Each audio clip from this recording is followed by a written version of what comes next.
Link TV presents Mosaic World News from the Middle East. Here are today's top stories. The Arab League's mission in Syria faces growing criticism. Thousands in need of aid after South Sudan violence. And Saudi Arabia issues arrest warrants for 23 Qatif protesters. Mosaic, world news from the Middle East, begins now.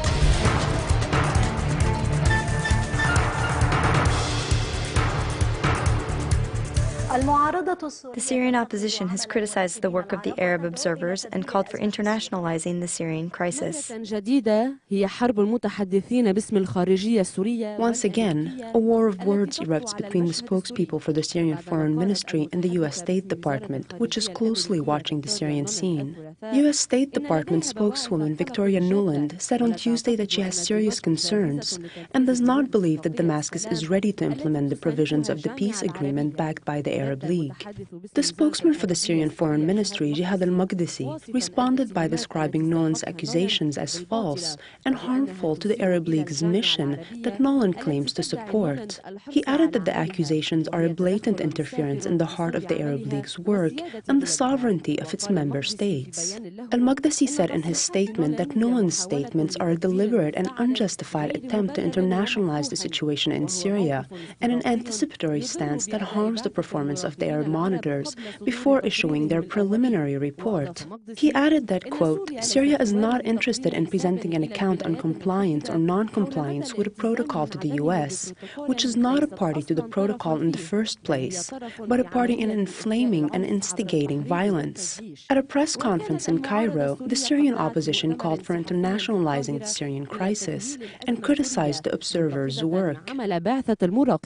وبصراحة في انتقاد عمل هذه اللجنة وحتى انتقاد للجامعة العربية. Frankly, there is criticism of the work of this committee, even criticism of the Arab League for noticeable procrastination and unprofessionalism. Statements by the delegation's members contradict those of its chief. والمطالبة يعني الإسراع في تقرير من البعثة ومن رئيس البعثة. We ask that the report by the delegation and its chief be issued quickly, and that the issue be internationalized and referred to the UN Security Council, because with a regime like Assad's, I do not believe that Arabs can deal with it. لا أظن أن العرب يستطيعون أن يتعاملوا معه. For his part, Arab League Secretary General Nabil al-Arabi rejected calls for withdrawing the team of Arab observers from Syria. In a statement, he said the League has a mission and is committed to it with the Syrian government, saying it will continue its work for a month. He said that in that time, many achievements will be fulfilled, but that assessing the situation is the delegation's current goal. And while the protocol stipulates the release of thousands of people, the latest arrest campaign targeted activist Fatah Rajab Fawaz, who was arrested in the city of Douma near Damascus and whose fate and current detention site remain unknown.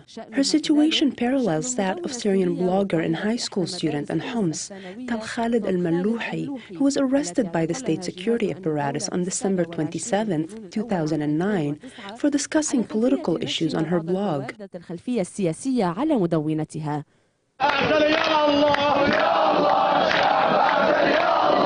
On the ground, pro-regime protests continue as a demonstration was held today at Al-Sab'a Bahrat Square in Damascus in support of the role the Syrian Arab Army is playing in defending the country and fending off armed terrorist groups.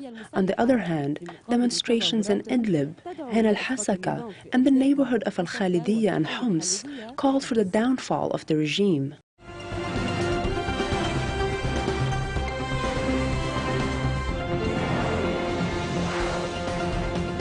People in Bahrain have laid to rest the woman who died following clashes in an anti-regime demonstration near the capital, Manama.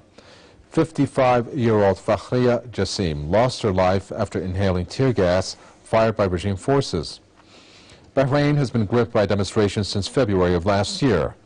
Regime forces, backed by troops from Saudi Arabia, have killed dozens and have detained thousands more during crackdown on protests. Many have been fired from their jobs for involvement in demonstrations. On Wednesday, dozens of dismissed employees gathered outside the Labor Ministry demanding a return to work. It was the latest in a series of such rallies over the past months. In Egypt, people are going to the polls in the first parliamentary elections after the downfall of the former president, Hosni Mubarak. This is the second day of the final round of the elections. The previous round saw Islamic parties win the majority of the votes. The Muslim Brotherhood is expected to be the biggest bloc in the next parliaments. The Brotherhood also dominated the first two rounds of the vote held since November.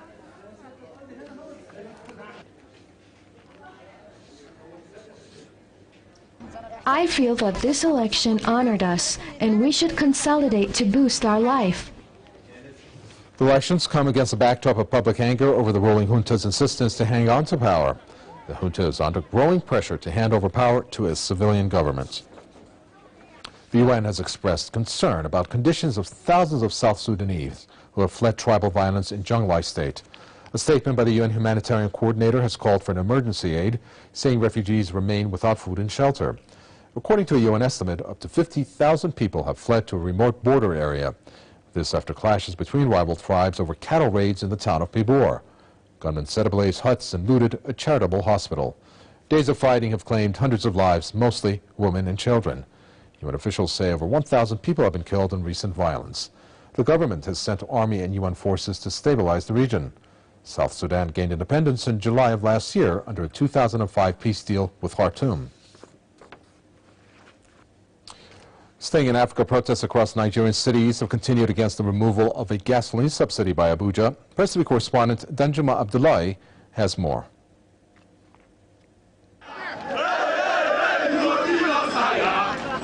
Angry protests and outrage have continued in cities across Nigeria following the removal of oil subsidy. This has led to a sharp rise in petrol prices, which have increased from 65 naira, which is 40 cents, to at least 140 naira in petrol stations. The impact economically is that there's going to be an upsurge in the cost of living of Nigerians, regardless of their social strata. And the implication, therefore, is that it is likely going to have negative impact on an already existing fragile social environment. The protest in Abuja was coordinated by a group of youths who called for the immediate reversal of the decision. Nigerians here demand for an immediate resignation of President Goodluck Jonathan because he has not shown capacity to secure our lives. He has not shown capacity to make sure that we are safe. He has not shown capacity to be a listening president. This one has happened to us. Exactly. And we are speaking in one voice that this policy must be reversed with immediate effect. Subsidy! Angry protests have continued in the commercial city of Lagos and other cities across Nigeria. The concern of many Nigerians is what the increase in the pump price of petrol will do to other sectors of the economy. Transport fares have already shot up to more than 100%. Other sectors of the economy are expected to start responding to the increase, and Nigerians are not very happy. I'm not happy. I'm not happy. I buy petrol from Zuba here, 2,500, cannot take me to Abuja for what? What am I going to achieve? We have lost confidence in the government. I can tell you, we have lost confidence. We are tired of failed promises.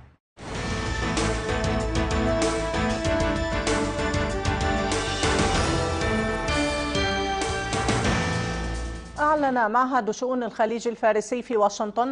Institute for Persian Gulf Affairs in Washington announced its intention to form a committee to pursue high-ranking Saudi officials for human rights violations. Meanwhile, some Saudi opposition members criticized the authorities' decision to prosecute 23 people who participated in the peaceful protests in the eastern province and the arrest of 2 of them.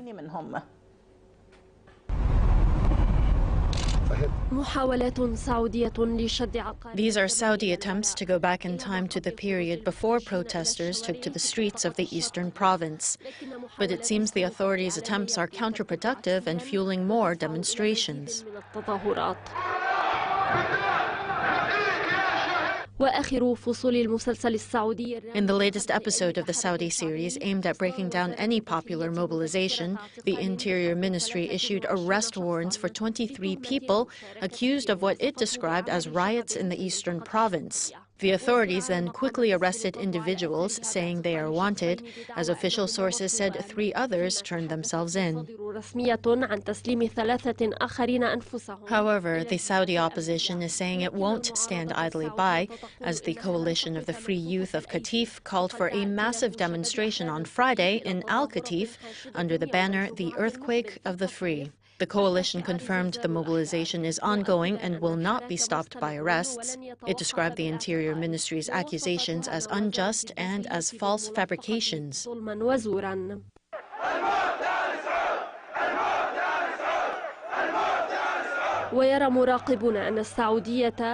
Observers believe that Saudi Arabia, which is not expected to last long in the face of the winds of change that have erupted in the region, is now finding itself encircled by more reports of its human rights violations.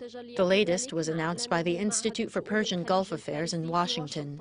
It said it intends to create a committee to pursue high-ranking Saudi officials for these violations. The Institute confirmed the committee will issue a list of the names and photos of those responsible for the violations and their full information in order to pursue them internationally. It also called on Saudis to participate in gathering information and documenting these crimes, which include killing, torture, imprisonment of dissenters, attacks on protesters, and firing bullets at them. In addition to ethnic, religious, and sectarian discrimination, other actions have been added to the list of violations that always find someone to uncover them.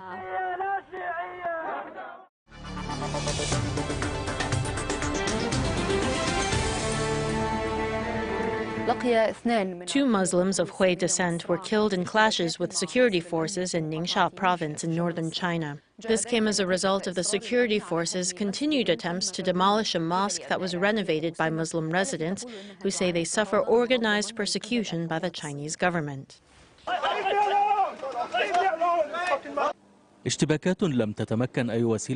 No media network was able to report on these clashes. According to a number of human rights organizations, the media blackout imposed by Chinese authorities on the Muslim ethnic groups is beyond description. The Chinese state news agency says 4 people, including 2 soldiers, were wounded in clashes that erupted between hundreds of Muslim farmers and over 1,000 Chinese soldiers in Taoshan village of Ningxia province. However, the Hong Kong-based Information Center for Human Rights and Democracy asserts that at least 2 protesters were killed, dozens were wounded by tear gas, and over 100 people were arrested. Ningxia province is an autonomous region. However, the central authority in Beijing, which is mostly made up of Han residents, decided to demolish the village's mosque under the pretext that it was built without a license. This prompted the Hui Muslims to rise up. There are 10 Muslim ethnicities in China: Hui, Uyghur, Huizu, Kazakh, Tatar, Kyrgyz, Tajik, Uzbek, Dongxian, and Salar. The population of these ethnic groups exceeds 120 million, accounting for nearly 10% of the total Chinese population. Islam is considered the most widespread monotheistic religion in the country and the 3rd largest religion in general after Buddhism and Taoism. East Turkestan is considered one of the most important regions inhabited by Chinese Muslims. It used to be an independent country. The communist regime in China occupied the region in 1949 and changed its name to Xinjiang, meaning the new territory. In the last several decades, the Chinese government tried to change its ethnic composition by bringing the Buddhist Han people to replace its original residents of Muslim Uyghur descent.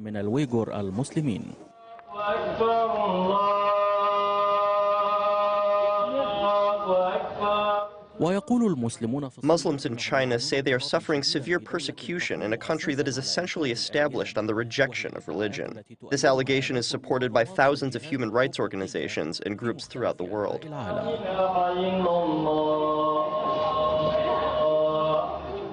Ihab Al-Alfi, BBC.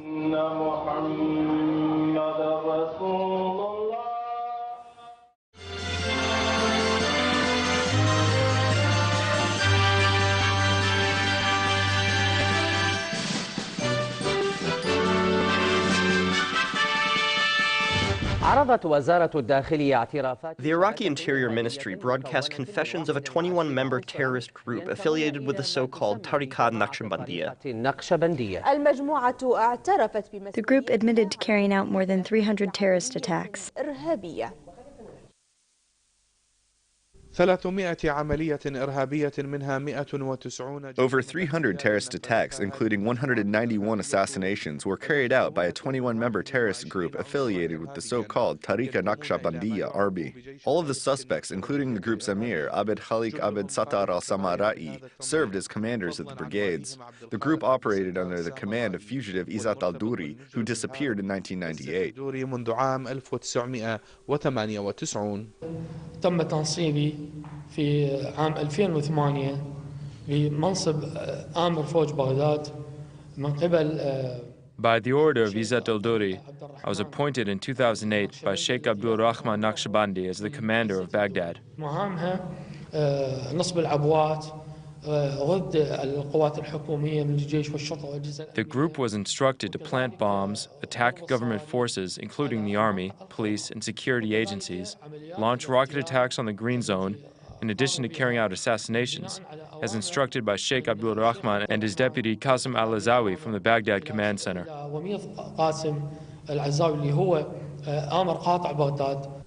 The group, which is an offshoot of the deposed Ba'ath Party, committed many crimes, including planting bombs, carrying out assassinations with silenced guns, setting up ambushes, launching missiles, murdering clergymen, judges, and doctors, as well as targeting state employees, particularly security officers. The number of armed movements and groups working against Iraq is 57, which poses a major challenge. However, we are up to the challenge, and God willing, we will defeat these criminal gangs. We have all the documents, including information on the traders and sponsors who help finance operations in areas across Baghdad. They collected donations from mosques. They were also charging a monthly membership fee, ranging between 5,000 and 1 million Iraqi dinars. All the money was used to finance terrorist operations. They also collected money through other channels, which we will later disclose in detail, God willing. Now that the preliminary and judicial review of the defendants' confessions and testimonies is complete, the Baghdad police are urging anyone who may have a claim against the suspects to come forward. Another chapter in the fight against terrorism has ended due to the successful gathering of intelligence and preemptive security operations. Meanwhile, more confessions are expected to be released over the next few days by those who seek to disrupt Iraq's security. From the Interior Ministry in Baghdad, Zaid Al-Ta'i, Iraqiya.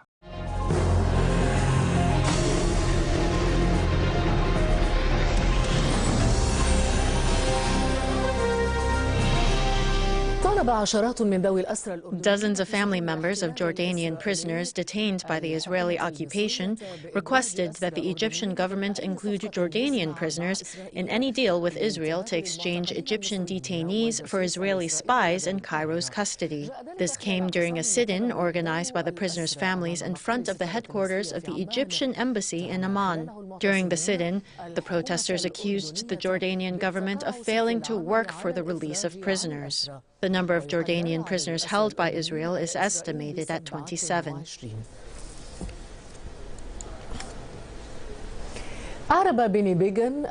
Israeli minister without portfolio Benny Begin expressed his pessimism about the ongoing meetings in Jordan between Palestinians and Israelis and excluded the possibility that any tangible results would be produced. Former leader of the Meretz party Yossi Beilin said the Amman talks, which began yesterday, are not serious and are doomed to fail.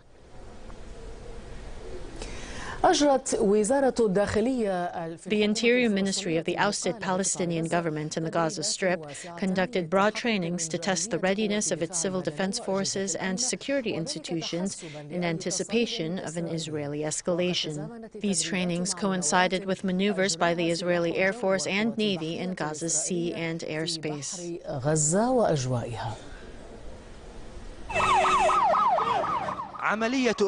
This is an operation to evacuate the wounded from a building shelled by Israel in Palestine Square in central Gaza City.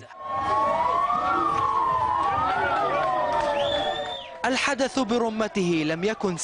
event was only a simulation of a scenario as part of a large drill launched by the civil defense forces and security institutions subordinate to the ousted government in Gaza.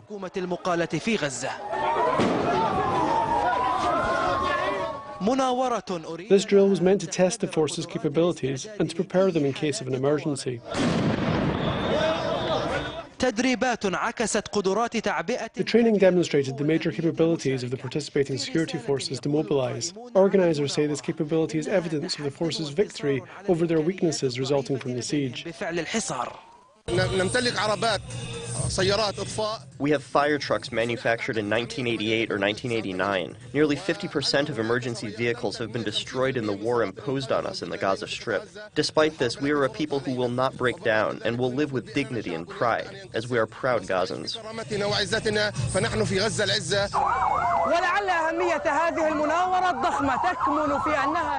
Perhaps the significance of this large drill is that it coincides with a wave of Israeli threats and vows to launch new military attacks on Gaza. Meanwhile, Palestinians are living the memory of the painful war as they commemorate its 3rd anniversary.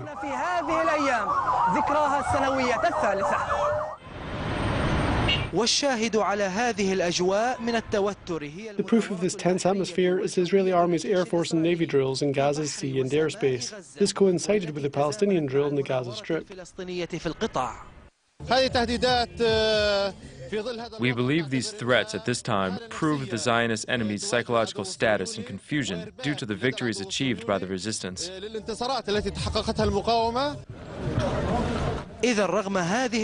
Despite their confidence, officials in Gaza did not hesitate to raise the alert level and intensify preparations.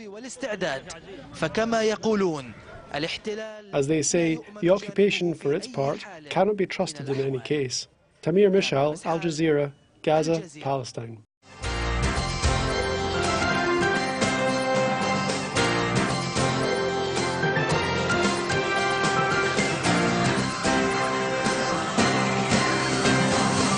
First face-to-face Israeli-Palestinian meeting in more than 16 months took place yesterday. And while there were no headlines coming out of the talks, the fact that it took place was positive enough for the parties to schedule a second session.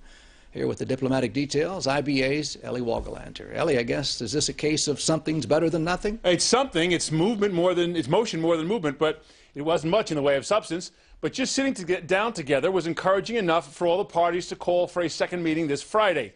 Jordanian Foreign Minister Nasser Judeh, who hosted the meeting, said the first face-to-face Israeli-Palestinian meeting since September 2010 had been constructive.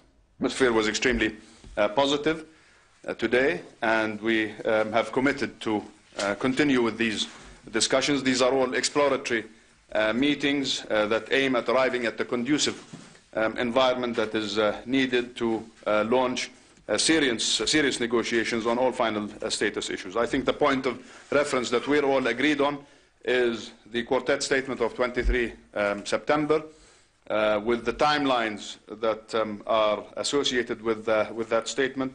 We have agreed that this discussion will continue between the Palestinians and the Israelis. The get-together between Palestinian negotiator Saeb Erekat and his Israeli counterpart Yitzhak Molcho took place first with the Quartet representatives for an hour, after which the two sat down by themselves with the Jordanian foreign minister. The one-on-one meeting lasted 3 hours, during which all the core issues of a future peace deal were discussed. Erekat presented the PA's positions concerning borders and security arrangements in 2 separate documents, and Molcho promised that Israel would go over them in the next few days. If you're looking for something new out of last night's talks, then this is it. That singular presentation by Erekat marked the first time the Netanyahu government has accepted Palestinian documents concerning borders of a future Palestinian state. For his part, Molcho gave both Erekat and the Quartet and the Jordanian envoys an overview of what Israel considers essential in any future agreement. What's interesting here in Israel is just how low the expectations are over these talks. None of Israel's Hebrew language papers carry the story on its front page. And politicians and observers are giving the meetings zero chance of any success. As Minister Benny Begin said, it is very difficult to be optimistic when you know that Mahmoud Abbas insists he will not recognize Israel as a Jewish state. So-called price tag acts of vandalism by suspected far-right Jewish extremists reared its head in Jerusalem today. At dawn, 2 Arab-owned vehicles were found burned at a car wash in the Jerusalem neighborhood of Gilo that borders on the Arab village of Beit Safafa. The spray-painted words "revenge" and "price tag" were discovered near the scene. No injuries were reported. One of the vehicles was completely destroyed in the fire, the other severely damaged. Police have opened an investigation into the attack, which is believed to have been carried out by extremists in retaliation for government policy they consider to be against their interests. Security forces today prevented what could have been a terrorist stabbing in Beersheba. A Palestinian resident of Jenin was arrested in his Beersheba apartment hideout after police received an intelligence tip. During a search of the premises, police discovered the knife. Police, border guards, general security services were all involved in the operation. In other news, the Jerusalem court today remanded 2 ultra-Orthodox men from an extremist Natura Karti group in Beit Shemesh. The men were arrested on suspicion of distributing posters that depicted the Jerusalem police chief, Niso Shacham, in a Nazi uniform. One of the suspects is 55 years old, the other aged 26. Police are asking that they be charged with incitement to violence. The views expressed on Mosaic are from contributing broadcasters, not Link TV or its sponsors. The production of Mosaic is made possible by grants from the John D. and Catherine T. MacArthur Foundation, the Wincoat Foundation, the Firedoll Foundation, and by support of viewers like you. Thank you. Watch Mosaic World News online. Stay up to date with breaking news, read our blog, get transcripts of past shows, and more at linktv.org/mosaic.